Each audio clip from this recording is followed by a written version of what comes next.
नमस्कार दोस्तों, एक बार फिर से आपका स्वागत है हमारे इस चैनल पे।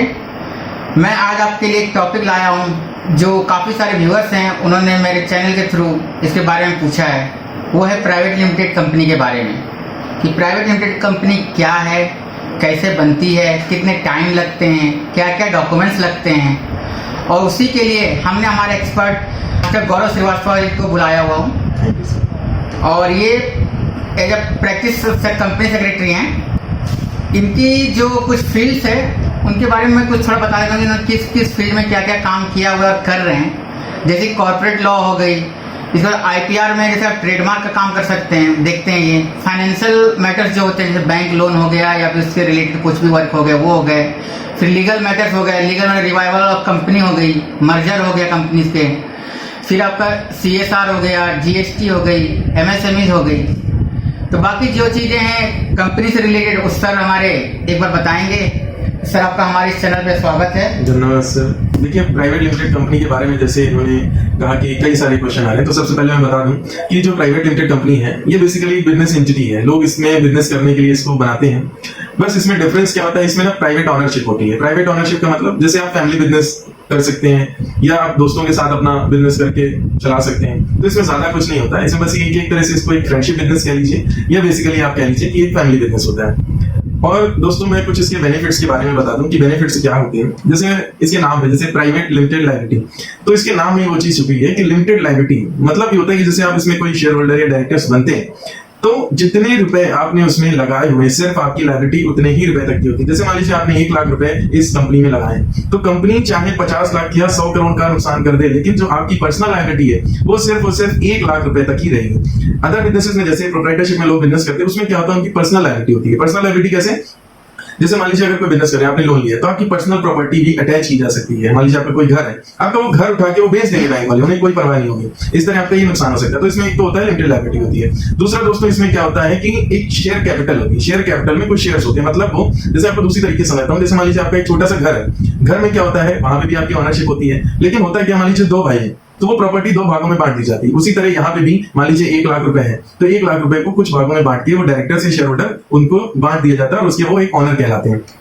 तीसरा दोस्तों इसमें क्या होता है, प्राइवेट लिमिटेड कंपनी अगर मान लीजिए कोई गवर्नमेंट टेंडर निकलता है, अब गवर्नमेंट टेंडर निकलता है तो नॉर्मली प्रोप्राइटरशिप बिजनेस में गवर्नमेंट टेंडर से लागू नहीं करती, तो वहां पर हमारे लिए क्या होता है कि प्राइवेट लिमिटेड कंपनी बनाना बहुत जरूरी हो जाता है। चौथा दोस्तों, जैसे आप ग्रांट की बात करते हैं तो इसी तरह बैंक से लोन भी मिलता है। तो जनरली क्या होता है, प्रोप्राइटरशिप बिजनेस में लोन देने में बैंक बहुत घबराता है कि वो कैसे पे करेंगे, क्या करेंगे, जबकि प्राइवेट लिमिटेड कंपनी को लोग इजीली लोन दे देते हैं क्योंकि उनकी आइडेंटिटी होती है। आप उनको easily ministry of corporate affairs की एक साइट है mca.gov.in, वहां जाकर उसको उसकी कंपनी का नाम, उसके डायरेक्टर्स, उसका एड्रेस, सब चीज आप वहां से जाके चेक कर सकते हैं। इसके बाद दोस्तों आता है कि अब प्राइवेट लिमिटेड कंपनी आपको बनानी है, तो प्राइवेट लिमिटेड कंपनी में कितने लोगों की जरूरत होती है। तो मैं दोस्तों बता दूं, मिनिमम जो है 2 लोगों की जरूरत होती है। लेकिन दोस्तों इसमें भी क्या होता था पुराने जमाने में, अभी कुछ साल पहले ही आप 2 लोगों से कंपनी बनाते थे, लेकिन इसके लिए कुछ कंप्लायंस होते हैं जो आपको हर साल करने होते हैं, तो वो सिर्फ एक पेपर फॉर्म में ही होते थे। तो गवर्नमेंट ने एक इनिशिएटिव निकाला, इसी प्राइवेट लिमिटेड कंपनी का रूप है वो 1% कंपनी जिसको बोलते हैं। उसमें क्या है, एक इंसान भी आज कंपनी बना सकता है। बस उसमें कंडीशन क्या होती है दोस्तों कि आपको एक जो है नॉमिनी सेलेक्ट करना होता है, क्योंकि क्या होता है इसमें एक इंसान होता है और कंपनी चलाने के लिए मान लीजिए खुदा न खास्ता किसी की डेथ हो जाती है और वो इंसान खत्म हो जाता है, तो वो कंपनी वहीं पे बंद हो जाएगी। तो उस कंपनी को कंटिन्यू रखने के लिए एक नॉमिनी का अपॉइंटमेंट जरूरी है। अब ये नॉमिनी का अपॉइंटमेंट होता है कैसे, ये सारी चीजें हम अगले वीडियो में आपको बताएंगे। इसके बाद दोस्तों कुछ लोगों का क्वेश्चन आया था कि सर इसमें क्या क्या डॉक्यूमेंट्स लगते हैं। तो डॉक्यूमेंट्स क्या क्या लगते हैं, जैसे मान लीजिए सबसे पहले तो आपको अपना नाम डिसाइड करना पड़ेगा कि इस कंपनी का नाम क्या है, क्या रखें। तो वो दोस्तों आज के जमाने में बिल्कुल यूनिक नेम होना चाहिए। यूनिक का मतलब क्या है, क्योंकि आजकल एक हमारे कंपनी एक्ट में रूल्स दिए हुए हैं जहां पर नेम रिजर्वेशन के लिए कुछ गवर्नमेंट ने रूल्स प्रेस्क्राइब कर रखे हैं, वहां पर हमको सारी चीजें चेक करनी होती है। अब मान लीजिए आपको चेक करना है कि कहीं ऐसा तो नहीं इसका ट्रेडमार्क के लिए किसी ने एप्लीकेशन फाइल कर रखी है या ट्रेडमार्क ऑलरेडी हो रखा है, तो वो नाम भी आपको नहीं मिलेगा। तो दोस्तों उसमें कई सारे क्राइटेरिया है, वो हमें चेक करना होता है। दूसरा दोस्तों हमें सबसे मेन काम जो होता है ऑब्जेक्ट, मतलब ये कंपनी काम क्या करेगी। मान लीजिए आपका टूर्स एंड ट्रैवल का बिजनेस है तो आप डिसाइड कर सकते हैं क्या क्या काम करेंगे। मान लीजिए आपका कंस्ट्रक्शन का बिजनेस है तो उसमें भी आप डिसाइड कर सकते हैं क्या क्या चीजें आप रख सकते हैं। मान लीजिए आपका फूड का बिजनेस है तो ऐसी चीजें ऑब्जेक्ट आप डिसाइड कर सकते हैं। तीसरी सबसे मोस्ट इंपॉर्टेंट थिंग आती है दोस्तों कैपिटल। कैपिटल डिसाइड करने के लिए आपको किसी प्रोफेशनल की हेल्प लेनी चाहिए, क्योंकि दोस्तों कई चीजें होती हैं जो कैपिटल बेस्ड होती हैं। जैसे आप कई बार लोन लेने जाएंगे तो बैंक वाले पूछते हैं भाई आपकी कैपिटल कितनी है, या मान लीजिए आपका कोई इन्वेस्टर आपकी कंपनी में इन्वेस्ट करना चाहता है तो वो भी आपसे पूछेगा आप अपना डेटा दिखाइए, कैपिटल आपने कितनी लगाई। तो बहुत सारी चीजें हैं जो इसमें इंपॉर्टेंट होती है। तो कैपिटल डिसाइड करने के लिए मैं सजेस्ट करूंगा किसी प्रोफेशनल की आप हेल्प ले सकते हैं। दूसरा दोस्तों लायबिलिटी क्लॉज मैं ऊपर डिस्क्राइब कर चुका हूं आपको। इसके बाद दोस्तों एक सिग्नेचर क्लॉज होता है जिसमें आपको साइन करना होता है, प्रोफेशनल साइन करते हैं, सारी चीजें आपको रिक्वायर्ड होती हैं। इसके बाद दोस्तों हम बात करते हैं कि अगर इंडियन सिटीजन है तो आपको पैन कार्ड देना बहुत ही मैंडेटरी है। इसमें एक तरह से मैंडेटरी डॉक्यूमेंट है। अगर वो फॉरेन सिटीजन है तो उसका पासपोर्ट होना जरूरी है। अगर हम प्रूफ ऑफ आइडेंटिटी की बात करते हैं तो प्रूफ ऑफ आइडेंटिटी में जैसे आधार कार्ड हो गया, वोटर आईडी हो गया, ड्राइविंग लाइसेंस हो गया या पासपोर्ट हो गया। अगर हम इसके बाद बात करें रेसिडेंशियल प्रूफ की, तो रेसिडेंशियल प्रूफ क्या होता है दोस्तों, इसमें गवर्नमेंट ये देखती है कि भाई आप उस जगह में रह भी रहे हैं कि नहीं रहे। तो गवर्नमेंट यहाँ पे एक रिस्ट्रिक्शन लगा दी कि वो एड्रेस प्रूफ 2 महीने से पुराना नहीं होना चाहिए।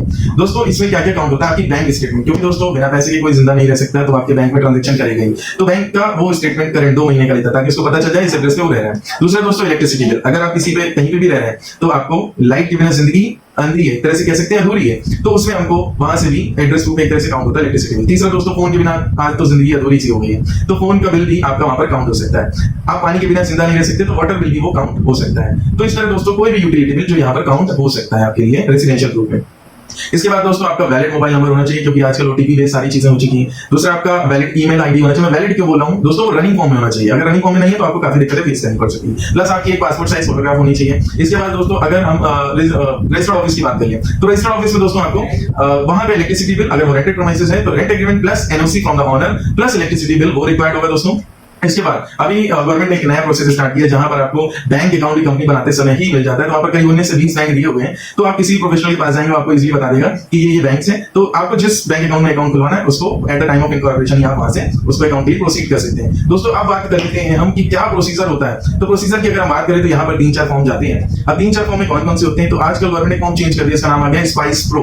प्लस उसमें article of association spice 33 plus आपका मेमोरेंडम ऑफ एसोसिएशन, सॉरी जो आपका मेमोरेंडम ऑफ एसोसिएशन 33 में जाएगा, जो article of association form number 34 में जाएगा। इसके बाद दोस्तों एजाइल प्रो होता है। एजाइल प्रो में आज आप GST, PF, ESI, professional tax in case of Maharashtra और कई सारी चीजें और एक साथ एजाइल प्रो के थ्रू आप अप्लाई कर सकते हैं। दोस्तों मैं बता दूं इस पैकेज में नॉर्मली एक क्वेश्चन आया था कि सर हमारे इस पैकेज में क्या क्या मिल सकता है। तो देखिए किसी भी प्रोफेशनल के पास आप जाएंगे, मान लीजिए प्राइवेट लिमिटेड कंपनी 2 लोगों से बनाते हैं, तो आपको 2 डिन देगा, 2 डीसी देगा, मेमोरेंडम ऑफ एसोसिएशन देगा प्रॉपर बना के, आर्टिकल ऑफ एसोसिएशन बनाकर देगा। इसके बाद दोस्तों आपको वो पीएफ रजिस्ट्रेशन करके देंगे, ईएसआई रजिस्ट्रेशन करके देंगे। इसके बाद आपको शेयर सर्टिफिकेट भी डिमांड कर सकते हैं उनसे कि आप हमें शेयर सर्टिफिकेट बनाकर दीजिए। कई बार क्या होता है लिस्ट ऑफ शेयर होल्डर भी आपको बनाकर देते हैं। इसके बाद दोस्तों अगर जीएसटी आपके ऊपर एप्लीकेबल है तो आपको जीएसटी भी बना के देते हैं। अब महाराष्ट्र की बात कर लेते हैं तो वहां पर एक एडिशनल प्रोफेशनल टैक्स रजिस्ट्रेशन की रिक्वायरमेंट है जो आपको महाराष्ट्र केस में मिल सकता है। तो आप ये सारी चीजें प्रोफेशनल से डिमांड कर सकते हैं दोस्तों। इसके बाद दोस्तों ये तो सारी चीजें हो गई प्राइवेट लिमिटेड कंपनी के बारे में। तो इनकेस सर कुछ और क्वेश्चन हो आपका तो आप हमसे पूछ सकते हैं, क्योंकि मैंने आपको सारी चीजें इस वीडियो के फॉर्म में एक बताया। पैकेज आप बता दें, पैकेज में लगभग खर्चा कितना लगा था कोई प्रोफेशनल का? सर देखिए अगर हम खर्चे की बात करें तो खर्चा देखिए प्रोफेशनल के एक्सपीरियंस से वेरी करता है, क्योंकि आप किसी भी प्रोफेशनल के पास जाएंगे तो जितना कम एक्सपीरियंस होता है उसके हिसाब से उसकी वैसी सर्विस होती है। ये कह लीजिए कि सर्विस में थोड़ा सा डिफरेंस आ जाता है। आप किसी एक्सपीरियंस से प्रोफेशनल के पास जाते हैं तो आपको और कई सारी नई चीजें बता देता है, जिसके लिए वो नॉर्मली कंपनी कॉर्पोरेशन का समझ लीजिए वो 15,000 रुपए से लेकर 2 लाख रुपए तक भी चार्ज करते हैं। तो ये सर्विस पे डिपेंड करता है कि वो क्या क्या दे सकते हैं। लेकिन आजकल आप जैसे देख ही रहे हैं कि डिजिटल जमाना है, तो डिजिटल जमाने में आप रेट क्या बोले, एक तरह से बहुत ही कस्टमर को सुविधा दी है गवर्नमेंट ने, फीस भी कम रखी है। लेकिन इसमें मैं एक चीज और बता दूं कि दोस्तों जो गवर्नमेंट की इनकॉर्पोरेशन फीस है सिर्फ वो 0 है अप टू 10 लाख तक, 15 लाख रुपीज तक। लेकिन इसके ऊपर आपको अगर स्टेट वाइज स्टैंप ड्यूटी देनी होता है, वो आपको हर स्टेट का अलग अलग होता है। जैसे मैं दिल्ली से बात कर रहा हूँ, यहाँ की स्टैंप ड्यूटी से 360 रुपए दोस्तों, हरियाणा की बात करूँ तो 160 रुपए, यूपी की बात करूँ तो 1010 रुपए, प्लस आपको पैन और टैन के चार्जेस। यहाँ दोस्तों मैं एक चीज बोली, पैकेज में नॉर्मली आपको पैन और टैन भी उसी पैकेज में प्रोफेशनल्स देते हैं। तो ये कुछ चीजें थी जो आपको पे करनी पड़ती हैं दोस्तों। तो ये तो था सारा कुछ प्राइवेट लिमिटेड कंपनी के बारे में। अगर आपकी कोई क्वेरी है तो आप इस चैनल पे कमेंट कर सकते हैं और उसको भेज सकते हैं, सो दैट हम आपकी क्वेरी सॉल्व करके आप तक आपके आंसर्स पहुंचा सकें। धन्यवाद। थैंक यू सर, आपने हमें समय दिया, इतने अच्छे प्रोडक्ट के बारे में जानकारी दिया। और मैं अपने व्यूअर्स को बताना चाहता हूँ कि अगर आपको कुछ भी और जानना हो किसी प्रोडक्ट के बारे में या फिर किसी भी चीज़ के बारे में तो आप हमें जरूर कमेंट करिए। तब तक के लिए शुक्रिया एंड धन्यवाद। Have a nice day. Thank you sir.